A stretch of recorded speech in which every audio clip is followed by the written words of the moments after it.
Panselina Widowati, dosen dari Program Studi Kebidanan Program Profesi Sekolah Tinggi Ilmu Kesehatan St. Carolus. Video ini merupakan video yang digunakan untuk pengajuan kelengkapan syarat sertifikasi dosen. Video PDD UKTPT bidang pengajaran. Dalam video ini, mata kuliah yang saya ambil adalah mata kuliah Asuhan Kebidanan pada Remaja, Prakonsepsi dan Pranikah. Mata kuliah dengan total 5 SKS ini terdiri dari 4 SKS teori dan 1 SKS praktek. Mata kuliah ini saya ampu bersama dengan 2 orang dosen tim teaching lainnya. Mata kuliah ini memberikan kemampuan kepada siswa untuk memahami terkait lingkup asuhan remaja yang meliputi konsep remaja dan pubertas, kesehatan fisik dan mental remaja dalam persiapan kehamilan sehat dan kesehatan reproduksi. Dalam lingkup asuhan prakonsepsi dan pranikah yang meliputi konsep masa antara sampai kepada persiapan perencanaan kehamilan sehat. CPL yang dibebankan kepada MK terdiri dari 11 CPL yang terdiri dari 4 CPL sikap, 3 CPL keterampilan umum, 4 CPL keterampilan khusus. Dalam mata kuliah ini menggunakan beberapa macam metode pengajaran, yaitu kuliah, diskusi dan presentasi, problem-based learning, studi kasus, laboratorium kelas, praktek klinik, dan project-based learning. Komponen penilaian dalam mata kuliah ini terdiri dari UTS 15%, UAS 15%, laporan asuhan kebidanan 20%, praktek 20%, project base 20%, dan penugasan 10%, dan disertai dengan soft skill yang baik. Pustaka utama yang saya gunakan juga terdiri dari beberapa buku yang saya tulis dalam book chapter nasional. Sementara untuk pustaka pendukung terdiri dari artikel-artikel publikasi yang juga terdiri dari artikel yang saya tulis dari artikel hasil penelitian dan hasil pengabdian kepada masyarakat. Baiklah, mari kita saksikan bersama video pembelajaran untuk PDD UKTPT bidang pengajaran mata kuliah asuhan kebidanan pada remaja, prakonsepsi, dan pranikah. Oke. Baik, selamat pagi semuanya. Selamat pagi, Bu. Apa kabar semuanya? Baik, Ibu, luar biasa. Oke, baik. Sudah sarapan pagi ini? Sudah, Ibu. Sudah, Ibu. Oh, sudah ada yang belum ya, sama saya juga belum. Tapi mudah-mudahan walaupun belum tetap semangat ya pagi ini. Oke, baik. Izin saya full screen dulu ya.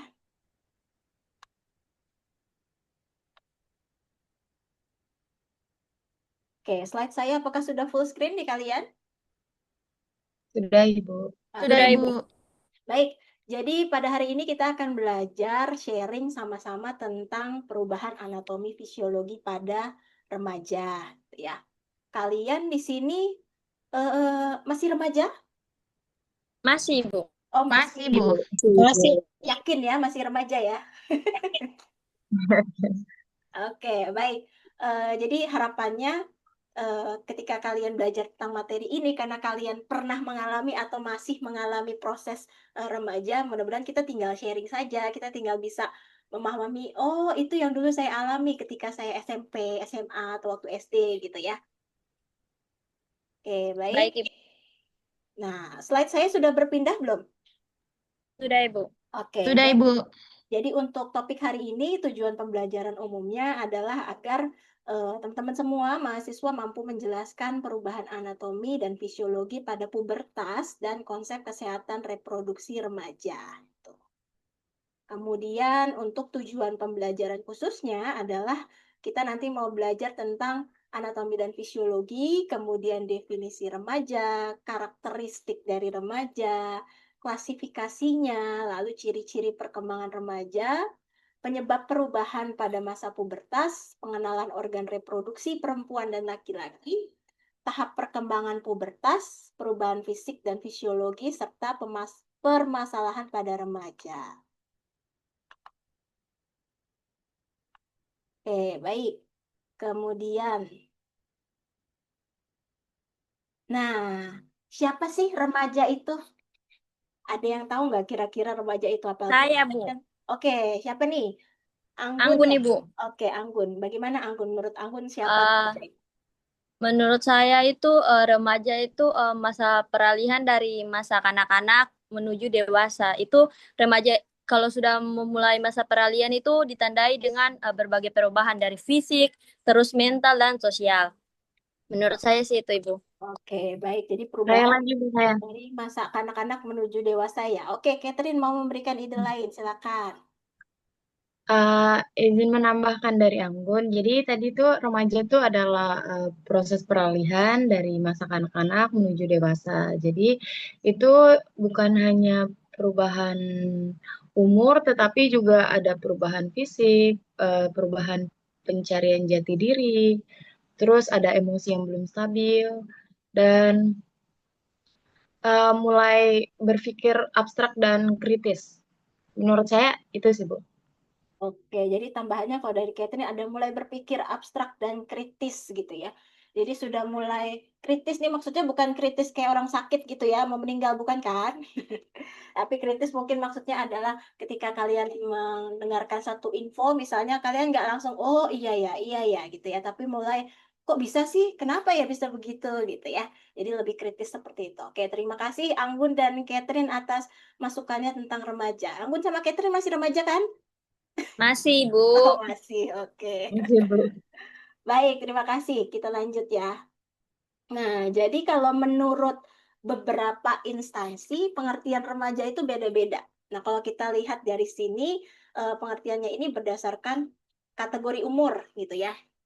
Nah, kita ambil pengertian dari WHO. Semua tahu yang WHO, World Health Organization, gitu ya. Jadi kalau menurut WHO, remaja itu adalah penduduk yang usianya 10 sampai 19 tahun. Nah, kalian umur berapa nih sekarang? 19. 19. 19 berarti 18. berarti mepet ya. Bentar lagi dewasa gitu. Jadi kalau masih 19 tahun menurut WHO kalian masih remaja gitu ya, tapi remaja mepet atau remaja akhir gitu. Nah, kalau pengertian menurut Peraturan Menteri Kesehatan nomor 25 tahun 2014, remaja itu adalah penduduk yang usianya 10 sampai 18 tahun. Nah, beda lagi kan? Jadi kalau yang tadi bilang umurnya 19 tahun, kalau menurut Permenkes kamu udah nggak masuk remaja. Gitu ya, karena pengertiannya 10 sampai 18 tahun. Nah, kalau menurut BKKBN gitu ya atau Badan Kependudukan dan Keluarga Berencana Nasional, ini beda lagi kategori usianya adalah 10 sampai dengan 24 tahun. Dan ada tambahannya, dia belum menikah. Ya, jadi ada tambahannya. Jadi tidak hanya berdasarkan kategori umur, tapi juga ada tambahan kriteria, yaitu belum menikah. Jadi kalau misalnya kamu nih sekarang umurnya 21 tahun misalnya, tapi kamu sudah menikah. Nah, kira-kira masih disebut sebagai remaja nggak? Kalau menurut Tidak, BKKBN? Ibu. Tidak ya, karena kamu Tidak, sudah Ibu. tidak masuk ke kriteria belum menikahnya, gitu ya. Jadi ini pembedanya dari masing-masing definisi. Nah, nanti kalau kamu ditanya lagi gitu ya, eh, kamu masih usia remaja apa enggak? Tanya dulu, menurut klasifikasi yang mana nih Bu? Gitu ya. Kalau menurut BKKBN saya masih masuk remaja, gitu ya. Tapi menurut Permenkes, oh saya sudah bukan remaja, gitu ya. Jadi definisinya berbeda-beda berdasarkan instansinya. Jadi kalau teman-teman juga misalnya melakukan penelitian atau melakukan kegiatan pengabdian atau survei gitu, kamu harus pastikan dulu kamu mau ngambil eh, remajanya ini berdasarkan klasifikasi dari mana gitu ya. Nah, istilah apa saja yang umum digunakan ketika kamu misalnya mencari literasi, kamu mencari literatur, pustaka-pustaka gitu ya, misalnya dari jurnal atau dari buku.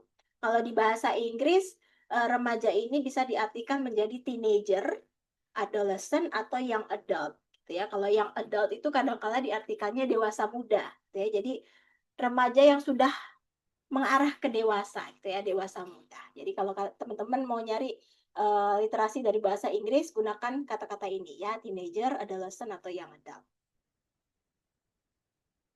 Nah, kalau tadi definisi remaja berdasarkan instansi-instansinya. Nah, kalau ini klasifikasi remajanya. Jadi remaja itu dibagi tingkatannya gitu ya. Ada yang awal, tengah, dan akhir. Yang awal itu usia 10 sampai 13 tahun gitu ya. Kalau 10 tahun kira-kira masih kelas berapa ini ya? Kelas SD 2 SD, ke SMP. Masih SD SD ya. kelas 3. SD Ya. kelas 3, kelas 4 lah ya. Jadi masih di sekitaran SD gitu. Kemudian remaja tengah. Remaja tengah itu sekitar usia 14 sampai dengan 16 tahun. Jadi ini mungkin SMP ya. SMP mau ke SMA. Kemudian remaja akhir itu 17 sampai 19 tahun. Berarti mungkin SMA kelas 3 atau mungkin sudah lulus SMA ya sampai dengan jadi mahasiswa. Tuh. Nah, kalian berarti kalau yang masih 19 tahun masih masuk di remaja yang mana nih? Akhir. Akhir. Akhir ya, sebentar lagi kalian akan meninggalkan masa-masa remaja. Oke ya, jadi itu pembagiannya klasifikasi remaja ya. Tentu saja akan ada bedanya antara remaja awal, remaja tengah, dan remaja akhir. Nanti kita akan sama-sama sharing, kita akan bahas sama-sama apa sih bedanya. Nah, kemudian apa sih yang menjadi karakteristik dari remaja gitu ya? Apa yang membedakan remaja dengan anak-anak? Apa yang membedakan remaja dengan dewasa? Yang pertama ada adaptasi fisik. Nah, adaptasi fisik saya yakin semua teman-teman pernah mengalami ya. Mungkin ketika Iya, Ibu. SD kelas mungkin SD kelas 4, kelas 5, perubahan fisik apa yang kalian rasakan? Menstruasi, Bu. Menstruasi gitu. Terus misalnya tadinya pakai kaos dalam biasa, terus habis itu ganti jadi apa tuh namanya mini set ya, ganti mini set, kemudian Iya, Ibu. ganti ke bra gitu.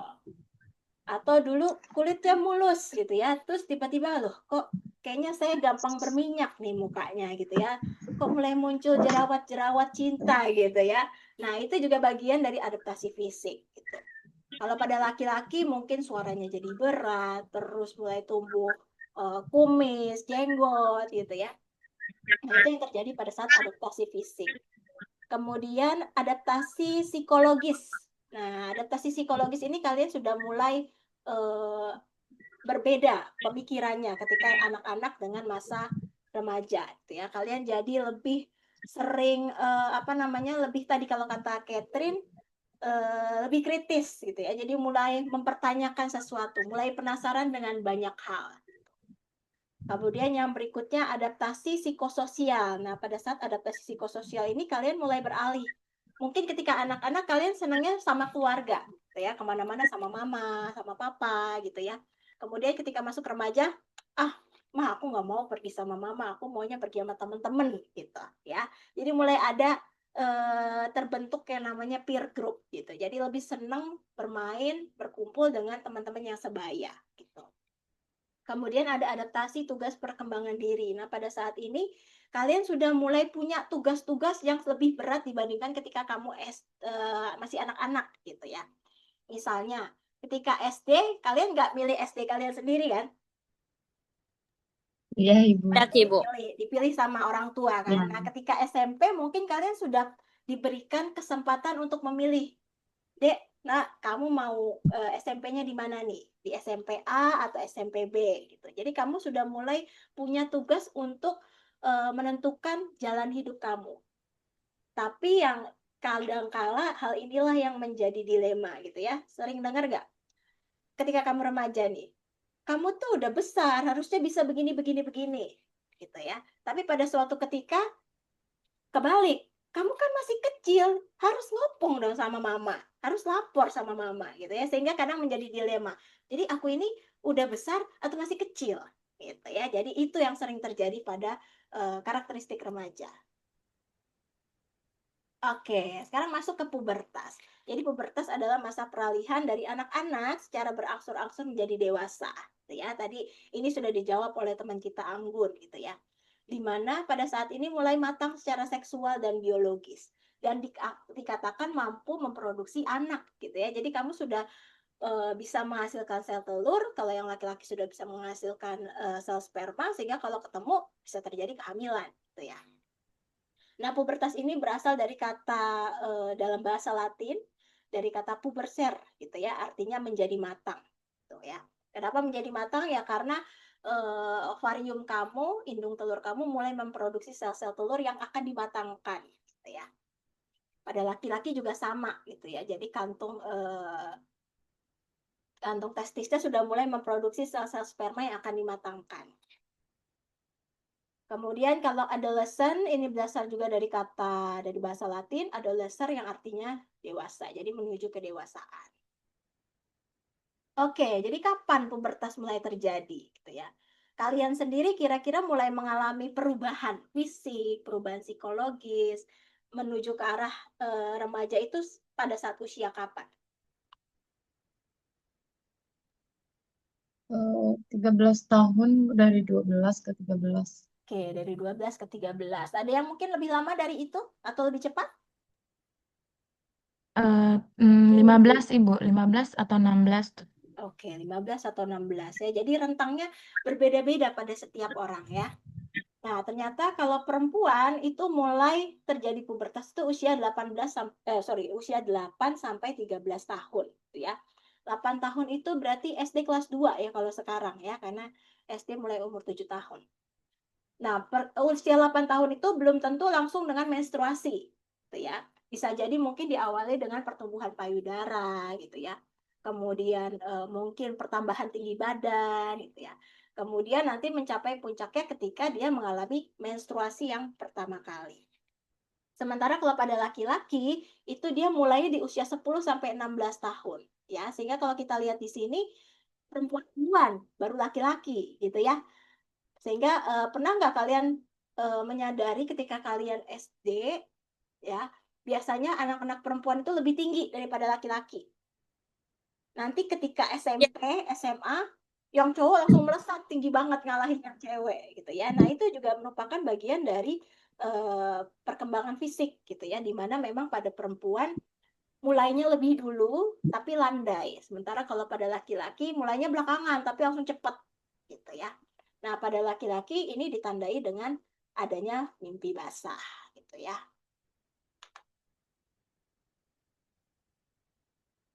Oke, mungkin segitu dulu yang bisa saya sharingkan terkait dengan materi perkembangan remaja, adaptasi fisik dan psikologis gitu ya.